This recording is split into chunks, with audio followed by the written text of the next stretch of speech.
Ikaw ba'y nalulungkot, nababalisa, natatakot, nag-aalala? Baka depression na yan. Anxiety, nervyos, di ba po nakakatakot? Pag nakakaramdam na po kayo ng ganun, ibig sabihin, nagsasuffer na po kayo ng depression. Napakahirap po yan. Mas nakakaiba po sa mga nababanggit natin na uri ng stress, kagaya ng GED, PTSD, stress, panic disorder. Mas mahirap rin po yung depression. Kasi nga po, nalulungkot kayo, sobrang lungkot, na feeling mo, mababaliw ka na. Yung parang wala ka na sa tamang pag-iisip, na parang lahat ng iniisip mo ay hindi matino. Yung parang nawawala ka sa iyong sarili.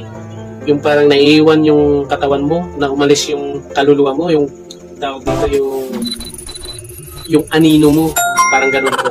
Napakahirap po magkaroon ng depression. Bali, advance yung pag-iisip mo.